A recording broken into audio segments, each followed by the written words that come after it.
আসসালামু আলাইকুম। আশা করি সবাই ভালো আছেন।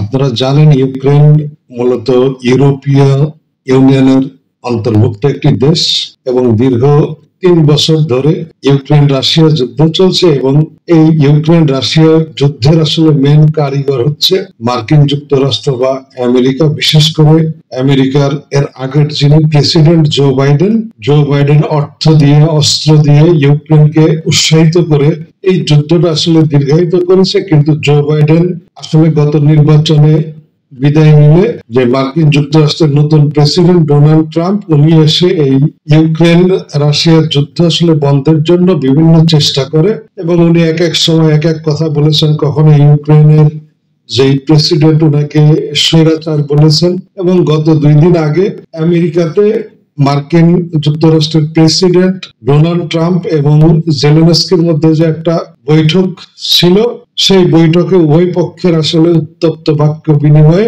সেই বৈঠক পণ্ড হয়ে যায় এবং এরপরে আসলে জেলেনস্কি এক প্রকার অসহায় এর মতোই হোয়াইট হাউস থেকে আসলে বের হয়ে আসে। তো এরপরে ঠিক সেই সময় এসে আপনার ইউক্রেনের পাশে একেবারে দাঁড়িয়েছে পুরা ইউরোপ। বলা চলে ইউরোপের ম্যাক্সিমাম দেশ এখন আসলে ইউক্রেনকে সাহায্যের জন্য বাড়িয়েছে। ইউক্রেন সংঘাতের বিষয়ে যুক্তরাজ্যের প্রধানমন্ত্রী কেয়ার স্টিমারের আহ্বানে লন্ডনে শুরু হওয়া শীর্ষ সম্মেলনে 1 ডজনের বেশি ইউরোপীয় নেতা অংশ নিয়েছেন। যুক্তরাষ্ট্রের প্রেসিডেন্ট ডোনাল্ড ট্রাম্পের সঙ্গে উত্তপ্ত বৈঠকের পর ইউক্রেনের প্রেসিডেন্টের উপস্থিতিতে রোববার লন্ডনে ওই সম্মেলন শুরু হয়েছে। সম্মেলনের আয়োজক যুক্তরাষ্ট্রের প্রধানমন্ত্রী কেয়ার স্টিমার জেলেনস্কিকে পাশে নিয়ে রোববার সম্মেলনে বক্তৃতা করেন। এ সময় ইউক্রেন ও ইউরোপীয় দেশগুলোর পতাকা সামনে রেখে তিনি বলেন, ইউরোপের নিরাপত্তার জন্য এক প্রজন্মের একটি মুহূর্ত এটি। এই সংকট মোকাবেলায় আমাদের সকলকে পদক্ষেপ নেওয়া দরকার। ইউক্রেনের প্রেসিডেন্টকে তিনি বলেন, আমি আশা করি আপনি জানেন আমরা যত সময় লাগুক না কেন আমরা আপনার ও ইউক্রেনের জনগণের সঙ্গে রয়েছি। এই টেবিলের চারপাশের প্রত্যেকে আপনার পাশে আছে।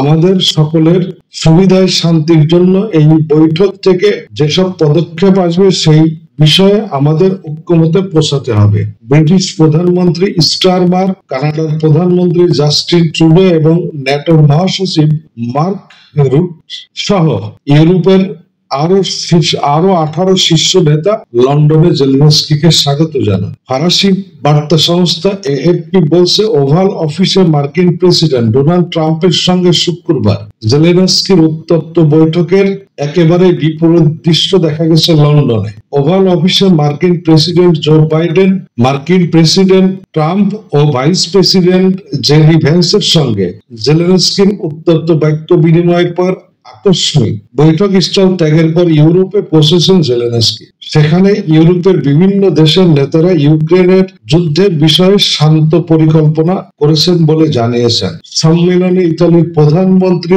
জর্জিয়া মেলোনি বলেছেন, ইউক্রেনকে ঘিরে পশ্চিমা বিশ্ব বিভাজন এড়াতে এই সম্মেলন অত্যন্ত গুরুত্বপূর্ণ। জেলেনস্কি এবং ফরাসি প্রেসিডেন্ট এমানুয়েল ম্যাক্রোর সঙ্গে বৈঠকের পর ব্রিটিশ প্রধানমন্ত্রী কেয়ার স্টারমার বলেছেন, ইউক্রেন যুদ্ধ বন্ধে কিয়েভের সঙ্গে যুক্তরাজ্য, ফ্রান্স এবং সম্ভবত 1 বা 2টি পক্ষ একসঙ্গে কাজ করবে এমন শর্তে একটি চুক্তি হয়েছে। তিনি বলেন, সম্মেলনে ঐক্যমতে পৌঁছানো এই শান্তি পরিকল্পনা মার্কিন যুক্তরাষ্ট্রের কাছে উপস্থাপন করা হবে।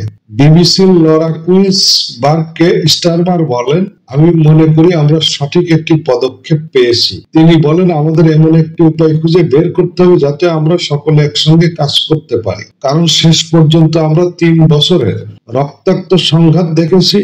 এখন আমাদের সেই স্থায়ী শান্তিতে পৌঁছাইতে হবে। স্টারমার বলেন, যুক্তরাজ্য, ফ্রান্স এবং সম্ভবত আরো 1 বা 2টি পক্ষ যুদ্ধ বন্ধ করার পরিকল্পনায় ইউক্রেনের সঙ্গে কাজ করবে। তারপর আমরা মার্কিন যুক্তরাষ্ট্রের সঙ্গে সেই পরিকল্পনা নিয়ে আলোচনা করব। তার মানে এটা একেবারে স্পষ্ট যে মিটিং বা সম্মেলন হয়েছে সেটা হচ্ছে রাশিয়া ইউক্রেন যুদ্ধ আসলে বন্ধ করতে এই সম্মেলন হয়েছে এবং এটা সরাসরি আসলে রাশিয়ার সাথে যে ইউরোপীয় ইউনিয়নের নেতারা কথা বলবেন এরকমটি কথা উল্লেখ করা হয়নি, যে তারা একটা পরিকল্পনা করেছেন এবং সেই পরিকল্পনায় মাফিক এক বা দুইটা টিম এই যুদ্ধ বন্ধ করতে কাজ করবে এবং তারা একটা মতকে পৌঁছেছেন এবং সেই প্রস্তাবনা মার্কিন যুক্তরাষ্ট্র বা আমেরিকাকে জানানো হবে।